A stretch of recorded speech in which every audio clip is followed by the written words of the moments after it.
우리는 상당히 긴 기간 동안 지금 욥기를 살피면서 은혜를 누리고 있습니다. 이제 욥의 세 친구 이야기가 끝나고 네 번째 친구의 등장이 되는 장면을 우리는 봅니다. 친구들의 논박에 대하여 자신의 의를 주장하며 하나님 어디 계세요? 하나님 왜 말씀이 없으신가요? 하나님 왜 의인이 무너집니까? 라고 항변하던 욥은 그래도 하나님이 나를 아십니다 라고 하며 하나님의 성품을 신뢰했습니다. 그러니까 원인도 이유도 알지 못하는 가운데 고난의 시면에서 고통받는 욥을 위로하러 온 친구들은 욥이 죄를 지었기 때문에 하나님께 벌을 받는 것이라고 탄정하고 회개하라고 몰아세웁니다. 그러나 욥은 끝까지 자신의 억울함을 호소하며 하나님 앞에서 자신의 정직함을 지켜내며 하나님 왜 말씀도 하지 않으십니까?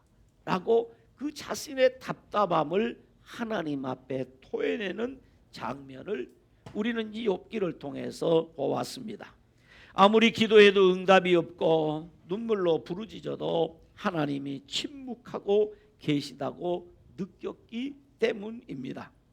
그런데 욥의 세 친구의 논쟁을 지켜보던 욥의 네 번째 친구 엘리후가 침묵을 깨고 자신은 나이가 어리지만 나는 의롭다라고 주장하는 욥과 욥의 말에 제대로 응대하지 못하면서 욥을 정죄하는 세 친구에게 진정한 지혜는 나이에서 나오는 것이 아니다.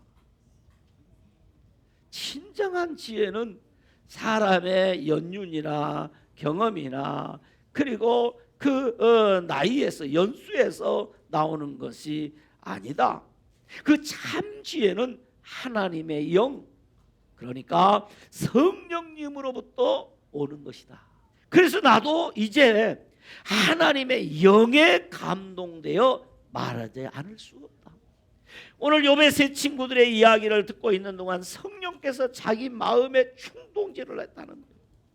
그래서 이제 자신도 성실하게 하나님의 영에 감동되어 자신의 의견을 말하겠다고 하는 거죠.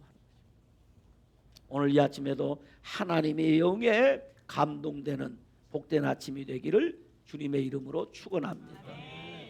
하나님의 영, 예수 오래 믿었기 때문에 하나님의 말씀을 깨닫는 것이 아니라 하나님의 영이 깨닫게 해주셨을 때 말씀을 깨닫는 것이 믿기를 축원합니다. 그러면서 이 엘리후가 하는 얘기가 무슨 말이냐? 엘리후가 한 이 32장에서 37장까지의 말씀을 통해서 하는 그 핵심적인 내용이 무엇이냐면 하나님은 침묵하지 않으십니다. 따라 하나님은 침묵하지 않으십니다. 하나님은 침묵하지 않으십니다. 이 말은 다시 바꿔 말하면 하나님은 오늘 또 말씀하고 계신다. 그래서 오늘 설교 제목이 하나님은 침묵하지 않으십니다. 따라합시다. 하나님은 침묵하지 않으십니다. 자, 하나님은 침묵하지 않으신다는 말은 하나님은 오늘 또 하나님의 말씀을 하고 계시다라고 했어요. 첫째, 하나님은 여러 가지 방법으로 말씀을 하십니다. 본문 33장 14절에 이렇게 말씀했어요. 같이 읽습니다. 하나님은 한 번 말씀하시고 다시 말씀하시되 사람은 관심이 없도다. 여기 오늘 본문에 보세요. 하나님은 한 번 말씀하시고 그 다음에는 입을 닫아버리신다 그랬죠. 여기 잘 써보세요. 자, 하나님은 한 번 말씀하고 뭐하고 다시 뭐 하신다? 다시 말씀하신다. 하나님은 한 번 끝내는 것이 아니라 다시 말씀하신데 문제가 무엇이냐? 무엇에 문제가 있다는? 사람은 뭐가 없다? 관심이 없다. 사람은 관심이 없어. 여러분 하나님 앞에 나와 예배할 때에 오늘 어떤 말씀을 듣든지 말씀에 나 은혜 받아야 한다. 나는 저 말씀에 은혜 받으리라. 나는 저 말씀을 붙들리라. 이런 자세로 하나님의 말씀을 들으셔야 돼요. 하나님은 침묵하지 않으시고 오히려 끊임없이 여러 가지 방법으로 말씀하고 계세요. 그런데 다만 그 말씀에 관심이 없고 그 말씀을 알아듣지 못하는 것이 문제라는 거예요. 그러면서 엘리후는 하나님은 어떻게 말씀하시는가? 첫째, 꿈과 환상으로 말씀하신다 그랬어요. 33장 15절로 16절에 이렇게 기록합니다. 같이 읽습니다. 사람이 침상에서 졸며 깊이 잠들 때나 꿈에나 밤에 환상을 볼 때에 그가 사람의 귀를 여시고 견고하신다. 여기 보세요. 사람이 침상에서 졸며 깊이 잠들 때에, 여러분 그러시다 오셨죠? 어젯밤에 어떻게 했어요? 여러분 깊이 잠 주무셨습니까? 잠잘 때 하나님께서 어떻게 하냐? 꿈에나 그 다음에 밤에 무엇을? 환상을 볼 때에 그가 사람의 귀를 여시고 경고하신다. 우리가 깊이 잠을 자고 있을 때 하나님이 꿈을 통해서나 환상을 통해서 그 환상을 볼 때 하나님이 우리의 귀를 열어주셔서 하나님의 말씀을 듣도록 한다는 얘기는 그때 하나님이 말씀하신다 그 말이에요. 믿기를 축원합니다. 그래서 구약 시대는 하나님께서 하나님의 사람들에게 꿈과 환상을 통해서 하나님의 계시의 말씀을 주셨어요. 그래서 성경에 보면 아브라함에게도 하나님이 꿈에 나타나셔서 말씀을 주셔서 내가 너에게 지시하는 땅 갈대아 우르 지방을 향해 서 가라. 그러면 내가 너에게 복 주고 큰 민족이 이루어서 네가 천하 만민에게 복을 주리라. 복을 누리게 하리라 라고 말씀해 주셨어요. 여러분 욥이 형제들에게 요새 팔렸는데 하나님이 욥에게 꿈에 말씀해 주셨어요. 내가 너와 함께 하리라. 내가 어느 곳에 가니 너와 함께 널 형통하게 하리라 꿈을 주셨어요. 아주 대표적인 사람이 있다면 다니엘에게 하나님이 꿈에 말씀을 주시고 환상을 주셨어요. 에스겔의 꿈과 환상을 통해 말씀을 주셨어요. 오늘 또 하나님은 우리에게 말씀하시는 여러 가지 방법이 있는데 오늘 신약 시대는 기록된 성경 말씀을 통하여 우리에게 말씀하십니다. 그럼에도 불구하고 여전히 우리 하나님은 우리의 생각을 열고 꿈과 환상을 통해서 우리의 마음을 감동하시며 말씀하신다. 두 번째는 우리의 고난을 통해서 말씀하신다 그랬어요. 33장 19절에 이렇게 기록합니다. 같이 읽습니다. 혹은 사람이 병상의 고통과 뼈가 늘 수심의 징계를 받나니 라고 했어요. 하나님은 때때로 육체의 연약함과 고통의 시간을 통해 말씀하십니다.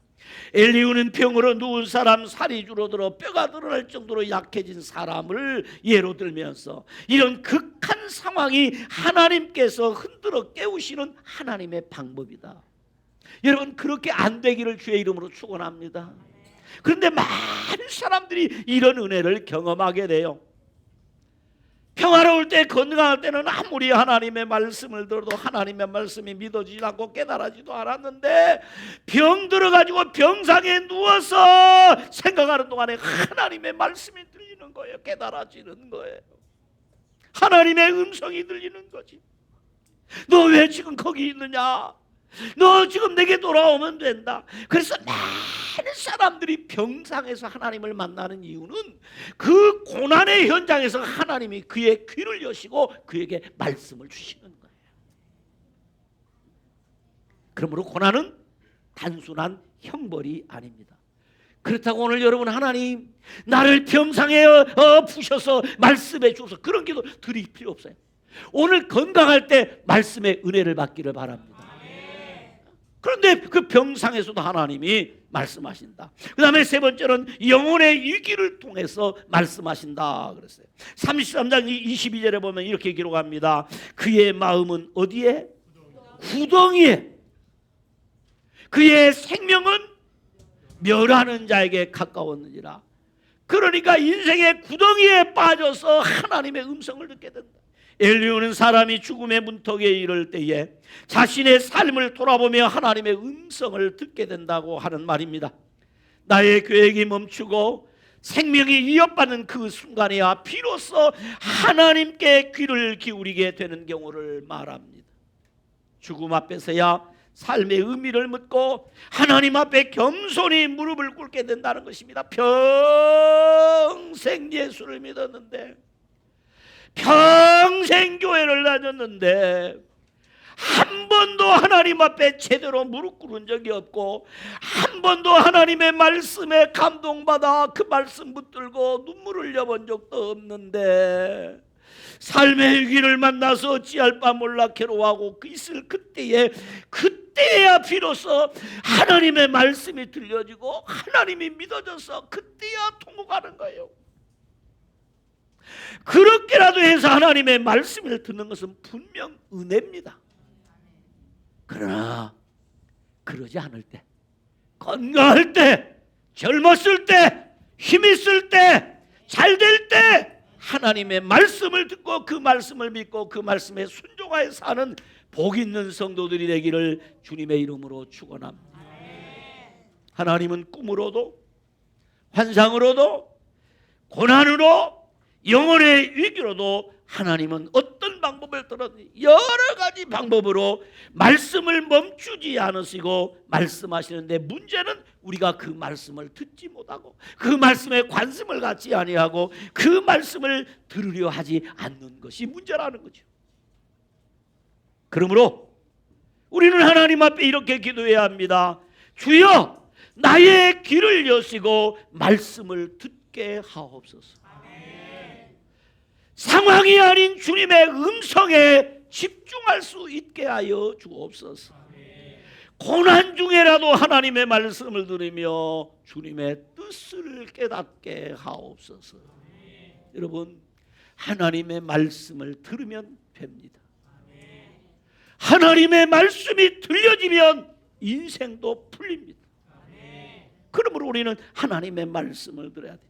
하나님은 언제나 돌이키게 하도록 하기 위해서 하나님의 음성으로 말씀을 우리에게 들려주신다는 거죠. 두 번째는 그 하나님께서는 그 고난의 현장에서 교훈과 회복의 뜻을 담은 말씀을 주신다. 우리는 종종 고난의 때에 내 인생이 살기 힘들어지면 다 공감하겠습니다. 왜 하나님은 나를 그러셨을까? 하나님 도대체 왜 이런 일을 제게 허락하셨습니까? 왜 이 고통을 나로 하여금 겪게 하십니까? 자신은 절대 고난받으면 안 된다고 생각해요. 나는 고난에서 죄되는 사람이라고 생각을 해요. 아니, 옳시다. 우리는 하나님 앞에 천벌받아도 마땅한 자이지만은 하나님의 은혜로 오늘을 살아가고 있고 내일을 살게 될 줄로 믿으시기 바랍니다. 마땅히 나는 그런 벌을 받아도 마땅한 자예요. 내가 그렇게 의롭게 살지 못했기 때문입니다. 그런데 어려운 일 당하면 왜 하나님 내가 이런 일을 당해야 됩니까? 라고 하소연한단 말이죠. 그러나 하나님은 그 고난 중에도 침묵하지 않으시고 오히려 고난을 통해서 말씀하고 계신다는 거예요.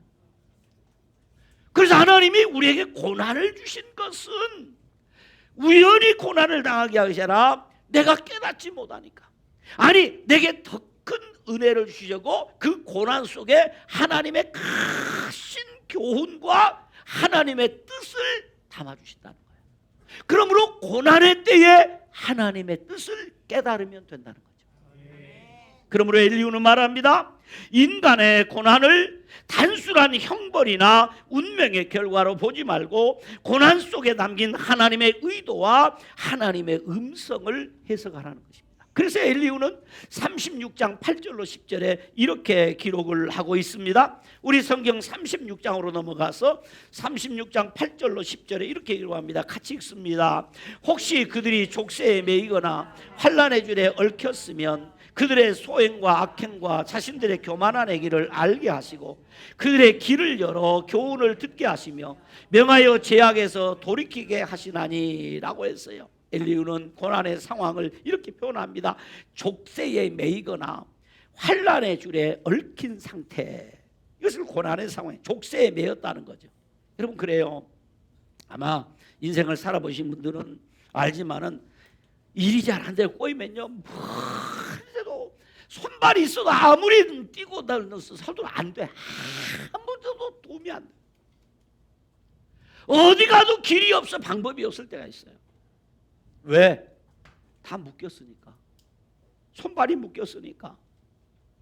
그런 상태, 인생이 막히고 얽히고 갇힌 것처럼 느껴질 그때, 내 힘으로 도저히 어떻게 해결할 수 없을 그때에, 그때는 어떻게 해야 되느냐? 삶을 멈추고 조용히 자신을 돌이켜보라는 거예요. 왜?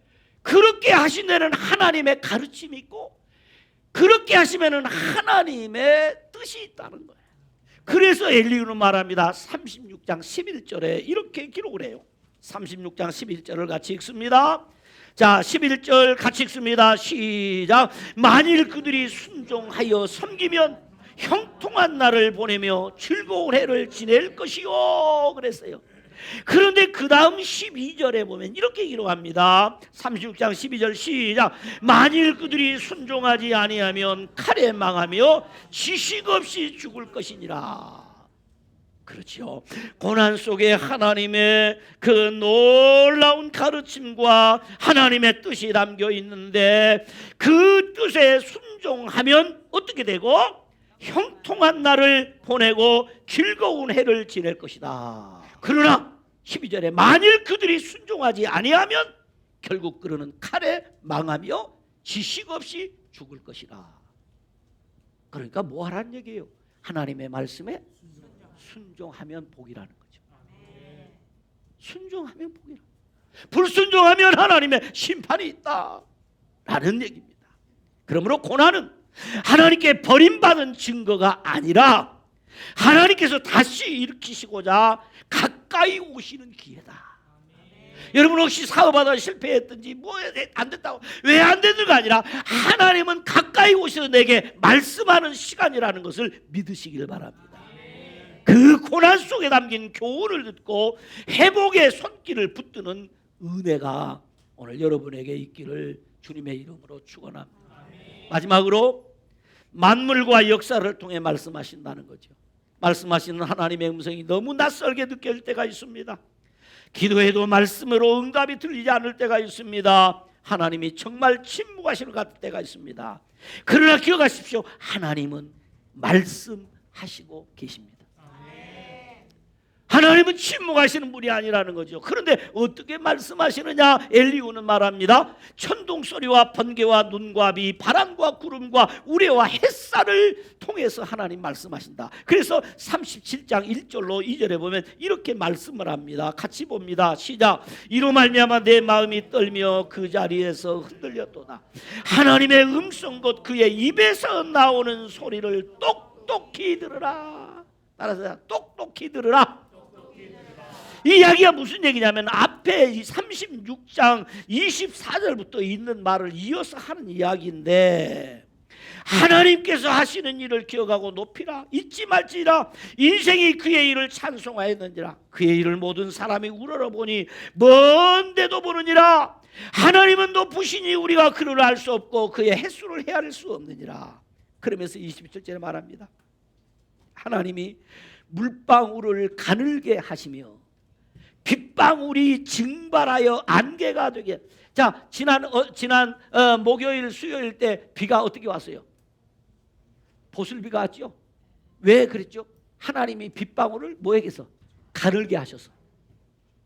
언제 또 비 오죠? 내일 오나요? 모레 오나요? 그때 하나님이 빗방울을 굵게 하면 폭우가 쏟아지고. 왜 폭우가 쏟아져? 하나님이 빗방울을 뭐 했다? 굵게 하셨다. 왜 비가 보슬보슬 올까? 하나님 빗방울을 뭐 했다? 가늘게 했다. 너무 기가 막힌 기라. 가늘게 했다.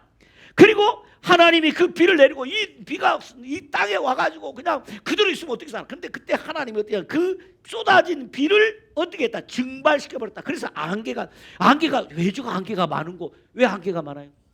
하나님이 안개를 만드셨다. 자, 그 다음에 29절에 보면요, 그럽니다. 겹겹이 쌓인 구름과 그의 장막에 우레소리를 누가 능히 깨달으랴. 보라, 그가 번갯불을 자기의 사면에 펼치시며 바다 밑까지 비치시고 이런 것들로 만민을 심판하시며 음식을 풍성하게 주시느냐. 그러니까 왜 우리가 음식을 그냥 하나님이 하늘에서 빗방울을 주시는데 가늘게 주셔, 적당하게 주셔. 그래서 우리가 풍성하게 먹고 산다는 거예요. 그러니까 이것은 우연이 아니라 이렇게 하나님 뭐 하신다? 말씀하신다. 아멘입니까? 하나님 것이다. 그러므로 엘리후는 하나님께서 만물을 통하여 자신의 능력과 영광을 드러내시고 말씀하신다고 하는 거죠. 천둥 소리를 통해서 하나님이 번개같이 음성을 발하시고 권능을 나타내신다. 그러므로 단순히 하나님이시 이 모든 만물은 물리적 현상이 아니라 하나님의 메시지가 담겨있는 하나님의 살아있는 언어이다. 그래서 여러분 예수 믿고 나면, 여러분 나도 모르게 예수 믿고 나면 그날부터 천지 만물이 다르게 보입니다. 그래서 그때 은혜 받은 사람은 다 이런 노래를 하죠. 주 하나님 지으신 모든 세계 내 마음 속에 그리워볼 때 하늘의 별 울려 퍼지는 외성 주님의 권능 우주에 찬내 후렴같이 합니다. 주님의 높고 위대하심을 내 영혼이 찬양하네. 주님의 높고 위대하심을 내 영혼에 찬양하네.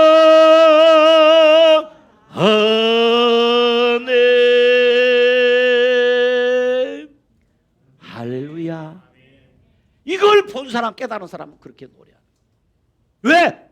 하나님이 지으신 천지 만물을 통해서 오늘 또 말씀하십니다. 그러므로 엘리후가 말합니다. 욥이여, 이것들을 듣고 가만히 있어서 하나님의 오묘한 일을 깨달으라. 너만 의롭고 너만 잘난 것이 아니라 너보다 훨씬 뛰어나신 하나님, 침묵하시는 하나님이 아니라 오늘 또 말씀하시는 그 하나님의 말씀을 들으라. 그러면서 37장에 와서 30장 마지막 24절에 이렇게 이야기합니다. 그러므로 사람들은 그를 뭐하고? 경외하고 그는 스스로 지혜롭다는 모든 자를 무시하느니라. 할렐루야. 하나님은 자기를 다 안다고 생각하는 자를 가까이 하지 않으시고 겸손히 말씀을 듣는 귀를 가진 자에게 자신을 드러내 보여주십니다. 천지 만물과 역사와 우리의 삶의 모든 환경 가운데서 말씀하시는 하나님의 음성을 듣는 자들이 진정 참 예배자입니다. 말씀하시는 하나님의 음성에 귀를 기울이시는 여러분 되시기를 주님의 이름으로 축원합니다. 그러므로 하나님의 말씀이 하나님의 말씀으로 들려지는 사람이 복 있는 사람입니다. 너무나 중요한 일. 하나님의 말씀이 하나님의 말씀으로 들려지는 사람이 복 있는 사람입니다. 엘리후는 하나님의 꿈과 환상, 양심의 속삭임, 고난의 자리, 병상의 시간, 그리고 천지 만물의 소리와 역사의 흐름 가운데서도 끊임없이 말씀하시는 하나님을 배웠습니다. 때로는 조용히, 때로는 강하게, 때로는 우리가 전혀 예상치 못하는 방법으로 하나님은 우리에게 말씀하십니다. 그러므로 하나님의 말씀이 하나님의 말씀으로 들려지는 사람이 복이 있는 사람입니다. 하나님의 말씀을 풀어 설교를 하는데도 그 하나님의 말씀이 하나님의 말씀으로 들려지지 않기에 목사의 말이라고 하는 사람이 있습니다. 그 말씀이 은혜가 되네 안 되네. 왜 은혜가 되네? 내 감정하고 맞으면 은혜가 되고, 내가 생각하는 거 맞으면 은혜가 되고, 내 생각과 다르면 은혜가 안 된다고 얘기하는 거예요. 그 사람은 복받은 사람이 아닙니다. 내 생각과 달라도 하나님의 말씀이 하나님의 말씀으로 들려지는 사람이 복 있는 사람입니다. 그러므로 우리는 오늘 또 하나님 앞에 기도해야 됩니다. 주여, 나의 귀를 여시고 말씀하여 주옵소서. 주여, 그 말씀을 종이 듣겠습니다. 하나님의 눈앞에 고통만 보지 않고 주님의 뜻을 깨닫게 하여 주옵소서. 만물을 통하여, 삶을 통하여, 예배와 설교를 통하여 들려주시는 하나님의 말씀이 하나님의 말씀으로 들려지게 하여 주옵소서 라고 기도해야 됩니다. 그러므로 귀를 열고 마음을 낮추어 말씀을 들어야 합니다. 그 음성을 듣는 자는 살아날 것입니다. 그 말씀이 들려지면 반드시 회복되고 생명길로 나아가게 될 것입니다. 그러므로 하나님의 말씀이 하나님의 말씀으로 들려지는 사람이 복 있는 사람입니다. 기도합니다. 하나님 아버지 감사합니다. 오늘 또 하나님이 우리에게 말씀하여 주시니 감사합니다. 이 말씀이 하나님의 말씀으로 들려지는 은혜를 내리워 주옵소서. 그래서 그 말씀 듣고 내 뜻대로, 내 방법대로, 내 스타일대로 살지 않게 하시고 그 들려주시는 하나님의 말씀에 순종하며 살아가는 복된 성도들 되게 하옵소서. 예수님의 이름으로 기도드리옵나이다. 아멘.